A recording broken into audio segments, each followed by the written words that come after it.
বোলপুর স্বাধীন ক্যাম্পাসে অত্যন্ত উৎসাহ ও উদ্দীপনার মধ্য দিয়ে যথাযোগ্য মর্যাদার সঙ্গে পালিত হল বিদ্রোহী কবি কাজী নজরুল ইসলামের জন্মজয়ন্তী। এদিনের অনুষ্ঠানে ছাত্রছাত্রী, শিক্ষক শিক্ষিকা এবং অতিথিদের উপস্থিতিতে ক্যাম্পাসে এক মনোমুগ্ধকর সাংস্কৃতিক পরিবেশের সৃষ্টি হয়। অনুষ্ঠানের সূচনা হয় প্রদীপ প্রজ্বলনের মাধ্যমে, যেখানে উপস্থিত বিশিষ্টজনেরা কবির প্রতি শ্রদ্ধা নিবেদন করেন। এরপর শুরু হয় বর্ণাঢ্য সাংস্কৃতিক অনুষ্ঠান। ছাত্রছাত্রীদের পরিবেশনায় নজরুল সঙ্গীত, আবৃত্তি ও নৃত্য সকলের মন জয় করে নেয়। পাশাপাশি কবি কাজী নজরুল ইসলামের জীবনাদর্শ, সাহিত্যকর্ম ও সমাজের প্রতি তার অবদানের উপর বক্তব্য রাখেন শিক্ষক শিক্ষিকারা। তাদের বক্তব্যে উঠে আসে বিদ্রোহ, সাম্য ও মানবতার কবি নজরুলের চেতনা।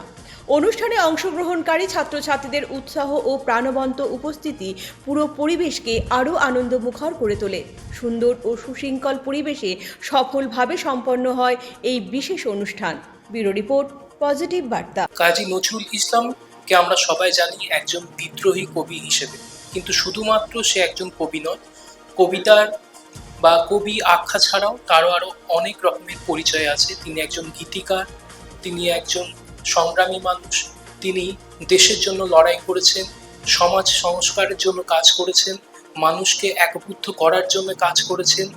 সমাজে যে আমাদের এই বঙ্গদেশের মধ্যে তথাকথিত তখনকার ব্রিটিশ শাসনের মধ্যে যে হিন্দু মুসলিম দাঙ্গা হয়েছিল, সেখানে মানুষজনদেরকে একত্রিত করার জন্য কাজ করেছেন। তার অতি পরিচিত এবং সবথেকে যে খ্যাত তার কবিতা বিদ্রোহী, সেই কবিতাতে তিনি কিন্তু বারবার সেই কথা তুলে ধরেছেন যে আমাদের সকল মানুষকে এক হয়ে এই সমাজে যে কলহ রয়েছে সেই কলহের বিরুদ্ধে এবং যে শাসন ব্যবস্থা চলছে সেই শাসন ব্যবস্থার বিরুদ্ধে লড়াই করতে হবে। আপনারা দেখছেন পজিটিভ বার্তা platform. Think positive, be positive.